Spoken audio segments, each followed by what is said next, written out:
Karena kecintaan kepada Rasulullah sudah mendarah daging, sehingga Abu Jandal pun berusaha untuk mencari solusi untuk tetap bisa bergabung dengan Rasulullah SAW, sekalipun dipulangkan oleh Rasulullah. Dikawal 2 orang Makkah. Di tengah jalan mereka beristirahat, Abu Jandal pun memutar otaknya bagaimana cara melepaskan diri dari 2 orang diktator ini. Maka dia pun mendapatkan ide cemerlang. Salah satu dari pengawal ini diakrabi oleh Abu Jandal. Dipuji, pedangnya dipuji, perlengkapannya dipuji. Kata Abu Jandal, sepertinya saya belum pernah melihat pedang sebagus ini di dunia, setajam ini di dunia. Rupanya sang pengawal ini juga lalai. Kata dia, kalau kamu lihat silakan, kalau mau lihat. Boleh saya lihat? Boleh. Begitu ditaruh di tangannya, pedangnya diambil, dikeluarkan dari sarungnya, ditebas lehernya, putus. Kata Abu Jandal, kalau saya bunuh dua-duanya bisa. Tapi takutnya kalau saya bunuh dua-duanya tidak ada yang bawa berita di Makkah. Mereka akan menuduh bahwa yang membunuh utusan mereka adalah Rasulullah SAW. Bisa-bisa Rasulullah dan para sahabat diserang secara tiba-tiba dalam keadaan mereka nggak siap. Saya nggak mau mengorbankan mereka.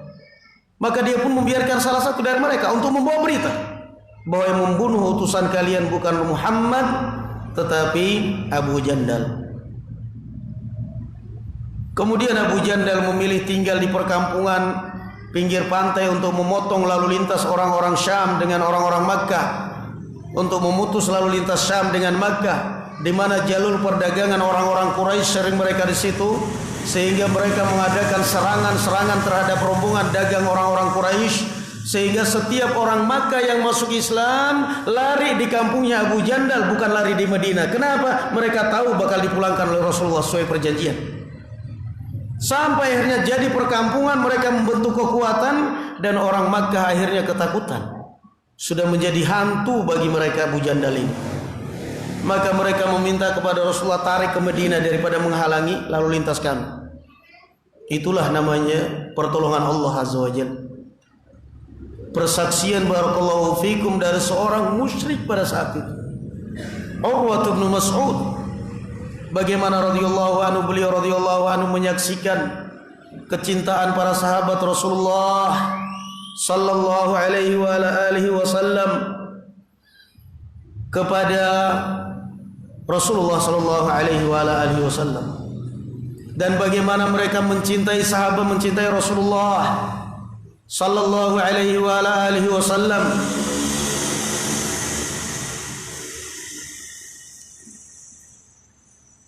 Ketika turun ayat dan kemudian dibacakan oleh Rasulullah sallallahu alaihi wa alihi wasallam kepada para sahabat, lan tanalul birra hatta tunfiqu mimma tuhibbun. Tidaklah kalian mencapai kebaikan sampai kalian menginfakkan harta yang paling kalian cintai. Itu ayatnya. Datang kemudian barakallahu fikum Abu Talha kepada Rasulullah sallallahu alaihi wasallam. Ya Rasulullah, inna Allah qad anzala 'alaika hadhihi al-ayah wa inna ahabba mali ilayya bayraha. Ya Rasulullah, Allah telah menurunkan kepada kamu ayat ini, lan tanalul birra hatta tunfiqu mimma tuhibbun. Kalian tidak akan menjadi orang yang terbaik, mendapatkan kebaikan sampai kalian menginfakkan apa harta yang kalian cintai. Datang kemudian Abu Talha, ya Rasulullah, harta yang paling saya cintai adalah bayraha. Kebun Abu Talha di depan Masjid Nabawi pada saat itu, yang di dalamnya ada pohon kurma, ada berbagai macam buah-buahan, ada air, sumber airnya, dan semua ya Rasulullah sadaqatul lillah, saya sedekahkan lillahi ta'ala. Saya sedekahkan lillahi ta'ala. Maka Rasulullah sallallahu alaihi wasallam mengatakan dzaka malur rabih, itu adalah air harta yang berkembang, dan kalau memang kamu sedekahkan, kamu bagikan kepada karib kerabatmu. Rasulullah sallallahu alaihi wasallam mengatakan betullah kemudian membagikannya kepada karib kerabatnya. Kisah-kisah ini semua barakallahu fikum semua berbanding 180 derajat dibandingkan dengan orang-orang yang di zaman sekarang mengaku cinta kepada Nabi sallallahu alaihi wasallam. Mengaku cinta kepada Nabi tapi selalu mengorbankan orang lain. Mengaku cinta kepada Nabi sallallahu alaihi wasallam tapi selalu mencari keuntungan di balik cinta kepada Nabi. Mengaku cinta kepada Rasul sallallahu alaihi wasallam tapi ternyata syariatnya, perintah Rasulullah sallallahu alaihi wasallam diabaikan. Mengaku cinta kepada Rasulullah sallallahu alaihi wasallam tapi enggak berhijab. Mengaku cinta kepada Rasulullah sallallahu alaihi wasallam tapi berbuat bid'ah. Mengaku cinta kepada Rasulullah sallallahu alaihi wasallam tapi tidak salat. Bagaimana mungkin Rasulullah mau percaya dengan kecintaan kita? Bagaimana mungkin kecintaan kita dipercaya dan diterima oleh Allah Azza wa Jalla? Jelas tidak mungkin. Ada faedah barakallahu fikum disebutkan oleh Al-Imam Ibnu Qayyim Al-Jauziyah rahimahullahu taala, dan ini ada dalam kitab beliau Al-Wabilus Shayyib. Faedah yang menjadi pelajaran bagi kita. Kata beliau rahimahullahu taala, wa qad qada Allah azza wa jalla qada'an la yurfa'. Dan Allah azza wa jalla sudah memutuskan dan sudah menakdirkan dengan suatu keputusan atau takdir yang tidak mungkin dapat kita tentang, dapat kita tolak. Anna man ahabba ghairahu udhiba bih, bahwasanya siapa yang selalu mencinta kepada selain Allah dan Rasulnya, bahwasanya orang yang lebih cinta kepada selain Allah dan Rasulnya, maka kecintaan itu akan menyiksa dia. Barakallahu fikum. Perhatikan ini nasihat dari Imam Ibnu Qayyim. Siapa yang cinta kepada selain Allah dan Rasulnya lebih daripada kecintaan dia kepada Allah dan Rasulnya, maka hidupnya akan tersiksa dengan kecintaan itu. Benar apa enggak? Sangat benar. Nggak percaya? Tuh lihat kehidupan orang awam. Kadang-kadang tersiksa hidupnya hanya karena cinta dengan seorang wanita. Cantik juga enggak. Stres kalau enggak ketemu dia. Begitu diputus cintanya manjat tower mau bunuh diri. Innalillahi wa inna ilaihi raji'un. Cinta itu akan menyiksa dia.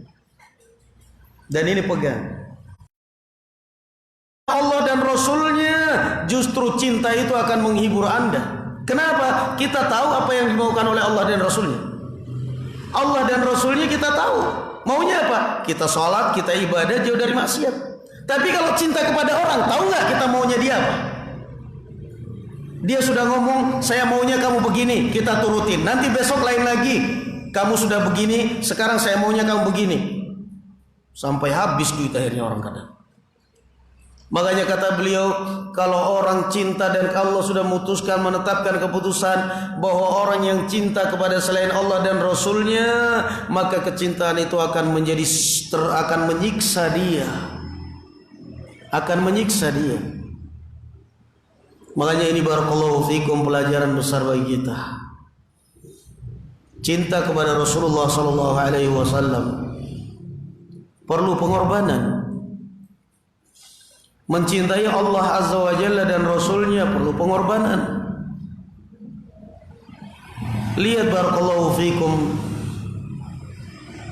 ketika sebagian orang mengaku cinta kepada Allah azza wa jalla, cinta kepada Rasul sallallahu alaihi wasallam, Allah azza wa jalla menurunkan ayat menguji komitmen mereka. Qul in kuntum tuhibbunallah fattabi'uni yuhibbukumullah wa yaghfir lakum dhunubakum. Katakanlah, kalau memang kalian cinta kepada Allah, maka ikutilah aku, kata Rasulullah sallallahu alaihi wasallam. Fattabi'uni, ikuti syariat Rasulullah sallallahu alaihi wasallam. Kalau kalian cinta kepada Allah dan Rasulnya, ikuti syariatnya Rasulullah sallallahu alaihi wasallam. Niscaya Allah akan mencintai kalian. Niscaya Allah azza wa jalla akan mencintai kalian. Qul in kana aba'ukum wa abna'ukum, sampai pada akhir ayatnya, fatarabbasu hatta ya'ti Allahu bi amri. Kalau memang harta kalian, anak kalian, orang tua kalian, dunia yang kalian cintai lebih kalian cintai daripada Allah dan Rasulnya, dan jihad fi sabilillah, maka tunggulah sampai datangnya azab Allah azza wa jalla. Wal iyadu billah. Ini sekali lagi ma'asyiral muslimin, cinta kepada Rasulullah sallallahu alaihi wasallam perlu pengorbanan. Dan pengorbanan kita lebih daripada pengorbanan kita ketika untuk membela diri kita sendiri, untuk membela kepentingan kita sendiri, untuk membela keluarga kita. Kaum Ansar ketika datang ke Rasulullah sallallahu alaihi wasallam di Madinah, mereka pun berbaiat, kami akan melindungi engkau ya Rasulullah sebagaimana kami melindungi keluarga-keluarga kami. Semua perlu pengorbanan, bukan hanya sekedar pengakuan, bukan hanya sekedar barakallahu fikum ungkapan cinta kepada Rasulullah. Kalian cinta kepada Rasulullah, cinta Allahumma shalli wa sallim alaihi, katanya. Habis itu selesai. Enggak sholat. Enggak sholat. Padahal di dalam sholat kita tahu sendiri barakallahu fikum, di dalam sholat ada salawatnya. Di dalam sholat itu kan sudah ada salawat. Maka kalau cinta kepada Rasul sallallahu alaihi wasallam, jalankan perintah-perintah Rasul sallallahu alaihi wasallam, jauhi larangan-larangannya. Ma amartukum bihi fa'tu minhu mastata'tum wa ma nahaitukum anhu fantahu. Maka kerjakan semampu kalian, dan apa yang saya larang tinggalkan, barakallahu fikum. Ibnu Mas'ud radhiyallahu anhu ardhah, ketika beliau menyampaikan suatu hadis, la'anallahu al-washimata wal mustawshimata wan namisat wal mutafallijat lil husn. Nah, semoga Allah azza wa jalla melaknat orang yang bertato dan yang melakukan tato atau yang minta ditato, dan yang mencabut atau mengerik bulu alisnya, atau yang memahat, yang merenggangkan giginya untuk kecantikan. Giginya dipangkas, dikir supaya kelihatan renggang. Dengan itu kelihatan dia mungkin umur masih 25 tahun, ternyata lihat KTP sudah 65 tahun. Palsu. Ibnu Mas'ud menyampaikan hadis itu. Datang seorang wanita protes kepada Ibnu Mas'ud, bagaimana Anda melaknat sesuatu, mengatakan sesuatu yang tidak pernah dikatakan oleh Rasulullah, yang tidak ada di dalam kitabullah. Kata Ibnu Mas'ud apa? Bagaimana mungkin saya tidak melaknat orang yang dilaknat oleh Rasulullah SAW, dan itu dalam Al-Quran ada. Kata si wanita ini, saya tidak mendapatkan itu dalam Al-Quran. Kata Ibnu Mas'ud, kamu baca Al-Quran? Kata dia, qara'tu ma bainal lawhain. Saya sudah baca Al-Quran semuanya, dan itu tidak ada. Kata Rasulullah SAW, kata Ibnu Mas'ud, kalau kamu benar-benar baca Al-Quran, berarti kamu sudah membaca ayat, sudah melewatinya. Apa itu? Wa ma atakumur rasulu fakhudhuhu wa ma nahakum anhu fantahu. Dan apa saja yang diperintahkan oleh Rasulullah sallallahu alaihi wasallam kerjakan, dan apa yang beliau larang tinggalkan. Selesai. Beliau berdalil dengan ayat ini, menyampaikan hadis, la'anallahu al-washimata wal mustawshimah wan namisat wal mutanammisat wal mutafallijat lil husn. Laknat orang yang bertato dan yang ditato atau minta ditato. Dan Allah melaknat wanita yang mengerik atau mencabut bulu alisnya. Kan ada lagi ngetren sekarang kan, dicabutin, dikerik, baru setelah itu ditato apa dicat lah pokoknya, sehingga kelihatan lebih cantik. Kalau cuma dikerik doang, habis itu nggak dikasih apa-apa, keluar ya kayak Upin Ipin orang keluar nanti, tambah jelek. Rasulullah melaknat. Ada seorang wanita nggak terima, dia ada dalam Al-Quran kok kamu haram kan? Kata Ibnu Mas'ud, ada dalam Al-Quran. Apa itu? Wa ma hatakumur rasulu fakhudhuhu wa ma nahakum anhu fantahu. Naam, itu barakallahu fikum ya ikhwan, beberapa bukti bagaimana cintanya para sahabat kepada Rasulullah sallallahu alaihi wasallam. Maka semestinya kita malu kalau kita mengaku cinta kepada Rasul, ternyata istri kita enggak berhijab. Cinta kepada Rasul sallallahu alaihi wasallam, ternyata salat kita putus-putus. Ternyata kita berbuat bid'ah. Malulah kita kepada Rasul sallallahu alaihi wasallam. Naam, wallahu a'lam bissawab. Sini ada pertanyaan. Assalamualaikum Ustaz. Waalaikumsalam warahmatullahi wabarakatuh. Bagaimana mengajak orang tua untuk meninggalkan bid'ah? Karena tradisi dahulu yang tidak dicontohkan masih dipertahankan. Apakah dakwah sunnah belum sampai pada zaman dahulu? Cara mengajak orang tua untuk meninggalkan bid'ah, pertama kali barakallahu fikum adalah kamu perbaiki dirimu sendiri. Udah biarin aja orang tuamu berbuat apa yang dia mau. Jangan lupa doa. Sebab terkadang sebagian anak baru ngaji, baru duduk majelis taklim satu kali, pulang sudah jadi dai dalam rumah. Tapi dai kurang ajar, Pak, itu bid'ah haram. Ya bapakmu tersinggung. Bapak mau kemana? Tuh tetangga kematian. Ntar. Itu bid'ah, nggak ada sunnahnya. Jangan berangkat, Pak. Dosa, Pak. Hah? Kamu? Padahal dia ngerti sendiri sang anak ini kerjanya tiap hari mainan internet di rumah. Maka jalan satu-satunya cara mengajak orang tuamu di rumah barakallahu fikum untuk meninggalkan acara-acara entah itu bid'ah ataupun kesyirikan, pertama kali perbaiki dirimu sendiri dulu. Coba kalau kamu di rumah rajin sholat malam, sholat duha, baca Quran, zikir pagi, zikir sore, insya Allah tanpa bicara pun orang tuamu akan tertarik. Tiap hari HP-nan melulu, game melulu, lagi mainan game asik-asik, bapaknya pakaian mau kemana Pak? Mau ke tetangga? Jangan Pak, bid'ah sambil game. Ya orang tua tersinggung dong. Yang namanya berbicara barakallahu fikum akan sangat didukung dengan kesolehan.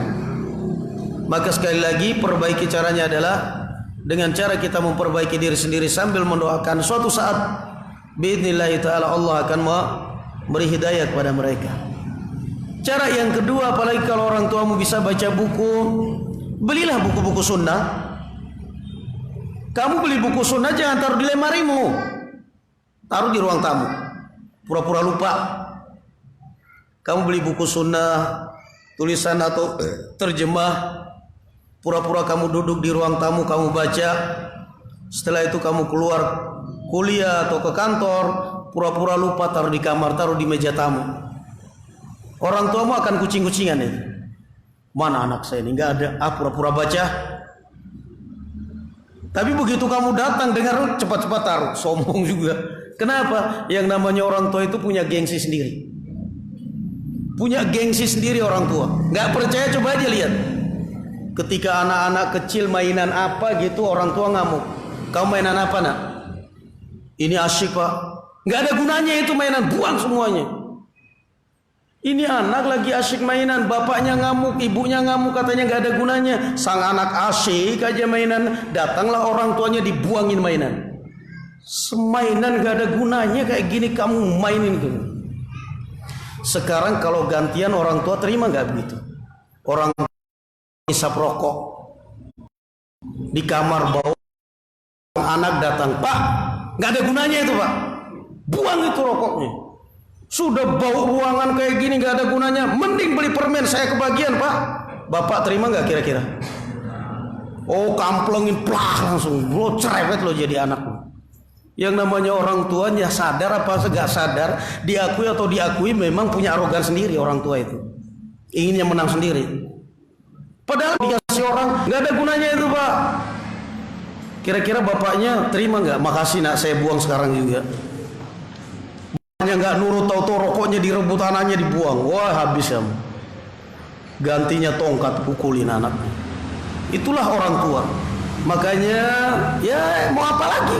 Memang itu sudah kenyataan. Belilah kamu buku-buku sunnah. Buku-buku sunnah, kemudian kamu sampaikan kepada mereka. Bukan kamu kasih, Pak, tolong ini dibaca. Jangan, dia akan tersinggung. Orang tua akan merasa, siapa kamu guruin saya? Kumis saja belum tumbuh. Orang tua akan bilang begitu kan. Jangan kamu kasih suruh baca, nggak usah. Kamu pura-pura duduk di ruang tamu baca gitu. Begitu kamu pergi kerja, pura-pura ketinggalan, lupa. Taruh di atas meja, pura-pura ketinggalan. Mesti ketika kamu, buku apa sih ini anak ini, dibuka-buka. Insya Allah lama-kelamaan dapat hidayah dia. Nah, apakah dakwah sunnah belum sampai pada zaman dahulu? Ada. Cuman zaman dahulunya zaman siapa dulu dong? Kan dakwah sunnah kan dari zaman Rasulullah SAW. Seorang ibu yang penuh dosa mendoakan anaknya, apa doa anak dikabulkan oleh, apa doa akan dikabulkan oleh Allah? Bisa, sangat bisa. Al-Imam As-Sa'di rahimahullah ta'ala ketika menafsirkan ayat wa minan nasi man yaqulu rabbana atina fid dunya wa ma lahu fil akhirati min khalaq wa minhum man yaqulu rabbana atina fid dunya hasanah wa fil akhirati hasanah wa qina adzabannar. Di antara sebagian orang ada yang berdoa kepada Allah, ya Allah berikanlah aku di dunia kebaikan, dan tidak pernah minta kebaikan akhirat. Di antara sebagian yang lain ada yang berdoa rabbana atina fid dunya hasanah wa fil akhirati hasanah wa qina adzabannar. Ini menunjukkan bahwa terkadang Allah bisa saja mengabulkan doanya orang kafir sekalipun. Juga ayat Al-Quran, wa idza rakibu fil fulki da'awu Allah mukhlishina lahuddin falamma najjahum ilal barri idza hum yusyrikun. Tatkala mereka berada di atas tengah laut, kapal mereka diombang-ambingkan angin, ombak, mereka berdoa kepada Allah ikhlas lillahi ta'ala. Tapi tatkala mereka selamat di darat, mereka berbuat syirik lagi. Buktinya dikabulkan, sangat bisa. Maka saya ingatkan kepada ibu, jangan sekali-kali mendoakan kejelekan kepada anakmu, karena doa kejelekan kepada anakmu itu tidak bakal salah dari dua kemungkinan. Kemungkinan pertama akan mengenai anakmu. Kemungkinan yang kedua akan kembali pada dirimu. Na'udzubillah. Kalau ternyata anak yang kamu doakan itu adalah anak yang saleh, anak yang baik, dan dia rajin ibadah dan dia takwa kepada Allah, tidak menutup kemungkinan doa kejelekan ibu akan kembali kepada dirinya sendiri. Sehingga hati-hati. Orang tua mendoakan kejelekan karena bukan mentang-mentang kita ini orang tua, anak kita semau kita, tidak. Jangan sekali-kali mendoakan. Makanya paling enak orang Yaman, di Yaman, kita di Yaman, orang Yaman itu ada suatu kalimat, Masya Allah, pokoknya marah nggak marah, kita belajar pun begitu. Dijawab, tanya oleh guru kita, Hendak, mada darsuna ams? Kamu jawab, apa pelajaran kita kemarin? Karena kadang-kadang kita nggak persiapan, geleng kepala, atau kalau nggak, wallahu a'lam, kita nggak dimarahin guru kita di sana. Enak kita kalau belajar di Yaman tuh enak. Nggak jawab pun nggak pernah dimarahi. Paling-paling guru kita apa? Allah yahdik. Doain malah, semoga Allah beri hidayah kepada kamu. Orang tua marah kepada anaknya. Kadang-kadang anaknya dibilangnya kalbi himar, anjing keledai. Tapi ujung-ujungnya Allah yahdik katanya. Jadi bagus. Marah tapi ujung-ujungnya Allah yahdik. Semoga Allah beri hidayah kepada kamu. Kita kadang-kadang orang tua kalau sudah marah kepada anaknya, dasar anaknya setan loh. Anaknya setan berarti nyinggung orang tuanya, nyinggung sendiri kan. Kalau anaknya setan, bapaknya siapa? Iblis, ibunya Ifrit. Kalau anaknya setan katanya. Dasar anak setan. Kadang-kadang naudzubillah. Jangan, hati-hati, barakallahu fikum. Marah boleh, tapi jangan sekali-kali mendoakan kejelekan pada anakmu. Doakan hidayah. seorang anak yang penuh dosa, apakah doa untuk orang tuanya diterima Allah? Sangat bisa. Sangat bisa diterima oleh Allah Azza wa Jalla. Afwan Ustaz, mau bertanya bagaimana caranya agar sholat kita khusyuk? Jazakumullah khair. Kalau mau ingin sholatmu khusyuk, mulailah berlatih dari sholat malam. Berlatih dari sholat malam. Sholat malam di kamar sendirian, gak ada yang dengar, gak ada yang lihat, gak ada yang tahu, Anda baca sholat.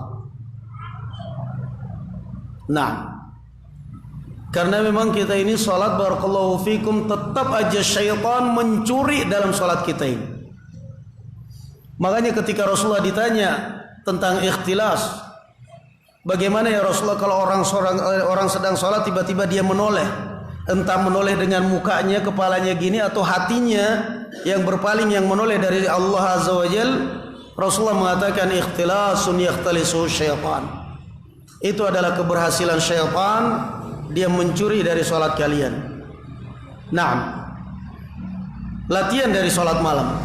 Yang kedua, perbiasakan barakallahu fikum, kata Rasulullah, ketika menunaikan sholat seakan-akan engkau melihat Allah Azza wa Jalla.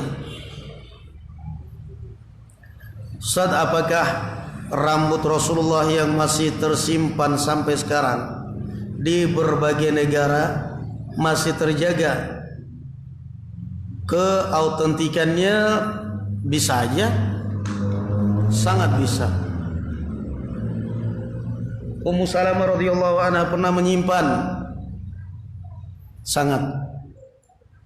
Bagaimana menyikapi fenomena orang yang mengaku menerima rambut Rasulullah dan mengkultuskannya?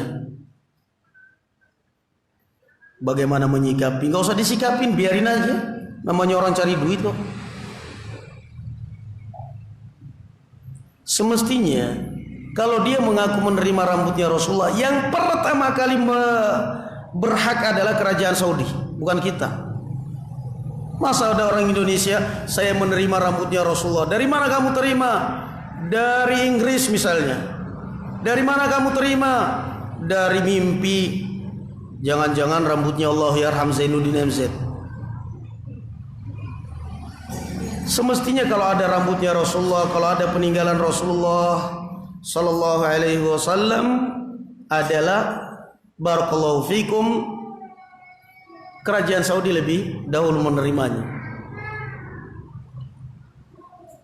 Warisan dari Rasulullah, saya juga megang. Percaya nggak kalau saya berbicara bahwa saya juga memegang warisan Rasulullah? Percaya nggak kalian? Hah? Percaya, karena alhamdulillah saya beberapa hadis juga saya hafal. Itu kan warisan Rasulullah. Oh, orang kok capek-capek banget, saya ada rambutnya Rasulullah, terus apa? Tiba-tiba kamu sampai ini rambutnya Rasulullah, orang jadi sakti mandraguna semua. Alhamdulillah kita begini-begini juga saya alhamdulillah memegang warisan Rasulullah. Apa itu? Ada sehadis saya hafal, innamal a'malu binniyat, itu warisan Rasulullah. Ada hadis man ahdatsa fi amrina hadza ma laysa minhu fa raddun, itu warisan Rasulullah. Ada hadis bunyal Islam ala khamsin, warisan Rasulullah. Saya punya banyak warisan Rasulullah. Paling tidak sudah 3 hadis tadilah lumayan lah. Jadi kalau Anda ingin memegang wasiat warisan Rasulullah, hafal itu hadis Arba'in Nawawi, ambil hadis Arba'in Nawawi dihafal. Saya juga tiap hari menjalankan warisan Rasulullah kok. Apa itu? Salat.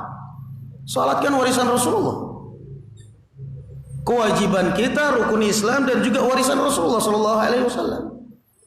Jadi apa lagi yang kurang? Mau pamer-pamer dengan rambutnya Rasulullah, apa gunanya? Rambutnya Rasulullah dia pegang, tapi kalau misalnya orangnya nggak taat kepada Allah Azza wa Jalla, bagaimana rasa cara menanamkan kecintaan kepada Rasulullah Sallallahu Alaihi Wasallam sejak usia dini? Inilah kelalaian kita orang-orang tua zaman sekarang. Kalau dulu orang-orang tua kita itu, kalau kita udah mau tidur, mesti pengantar tidurnya itu dongeng.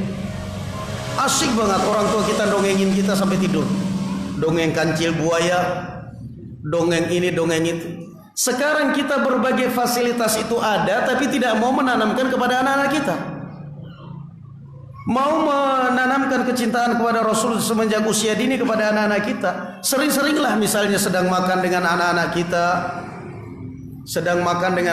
kita, ayo, siapa yang membawakan satu kisah dari keajaiban, dari kisah kehebatan Nabi kita Muhammad SAW. Biarkan anak-anak mikir. Nanti dia cerita, saya punya satu kisah. Apa coba? Kisah ketika di Gua Hira. Coba kamu ceritakan. Sehingga anak-anak itu cinta. Jadi semenjak usia dini dipancing anak-anak itu. Setelah itu orang tuanya juga cerita, saya punya cerita ini, saya punya cerita itu. Itu bagus, barakallahu fikum. Afwan Ustaz, apa hukum mengucapkan selamat Natal dan ikut merayakan tahun baru? Lakum dinukum waliyadin. Anda punya urusan dagang dengan orang selain muslim, silahkan. Tapi kalau urusan agama, lakum dinukum waliyadin. Kenapa kita harus ikut-ikutan mengucapkan Natal seperti itu? Ha antum ulai tuhibbunahum wa la yuhibbunakum wa tu'minuna bil kitabi kullih. Wa idza laqukum qalu amanna wa idza khalu 'addu 'alaikum al-anamina min al-ghayr, kata Allah azza wa jalla. Wahai kaum mukminin, ha antum, wahai kaum mukminin, ulai tuhibbunahum. Kenapa kalian selalu cinta kepada mereka padahal mereka tidak pernah cinta kepada kalian? Kalian wahai kaum muslimin mati-matian menunjukkan cinta loyal kepada al-kuffar padahal mereka tidak mencintai kalian. Wa tu'minuna bil kitabi kullihi, kalian mengimani kitab mereka sebagai kitab suci sementara mereka tidak mengimani kitab kalian. Benar apa enggak? Benar. Coba kita dari SD, dari TK diajarin rukun iman apa? Beriman kepada kitab-kitab Allah, beriman kepada rasul-rasul Allah. Apa aja kitab-kitab Allah? Taurat, Injil, Zabur, Al-Quran. Kadang-kadang disebut Al-Quran terakhir. Ustadz-ustadzanya benar, pinter nah. Tapi Nasara Yahudi mau nggak seperti itu? Rukun iman memasukkan Al-Quran sebagai kitab suci. Na'udzubillah, mereka nggak bakal. Makanya Allah mengatakan apa? Wa tu'minuna bil kitabi kulli. Kalian mempercayai, mengimani kitab mereka, nabi mereka sebagai utusan Allah, sebagai kitab suci, tapi mereka nggak mau mengimani kitab kalian. Itu pun orang Islam. Na'udzubillah, kadang-kadang sebagian orang Islam lebih membela al-Yahud dan Nasara daripada kaum muslimin. Kenapa? Lemahnya keimanan. Na'udzubillah. Bagaimana menyikapi jika ada undangan atau permintaan sumbangan untuk acara Maulid Nabi?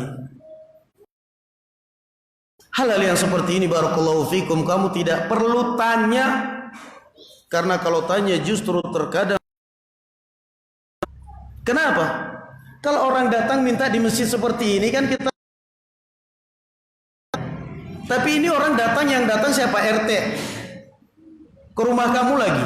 Mau apa kamu sekarang? Mau arogan? Gak mau pak, ini pak. Dibuang satu RT, kamu gak disapa, dikucilkan. Yang datang bapak RT, bapak RW, kadang-kadang ini semuanya untuk apa pak? Untuk ini. Ya udah nih 20.000 daripada jadi fitnah. Jadi nggak perlu hal-hal yang seperti itu ditanyakan. Ini urusannya apa? Urusannya kita dengan masyarakat. Barakallahu fikum. Saat ada seorang mengaku muslim tapi kesehariannya melakukan kesyirikan dan orang itu meninggal dunia, apakah kita diperbolehkan untuk mensolati orang itu? Secara asal hukum kata Al-Allamah Ibnu Utsaimin rahimahullah taala kita salati. Naam. Sudah selesai berarti. Taib sudah masuk zuhur, alhamdulillah. Masih ada 3 pertanyaan tapi insyaallah tidak apa-apa. Wallahu a'lam bishawab. Barakallahu fikum. Alhamdulillah. Assalamualaikum warahmatullahi wabarakatuh.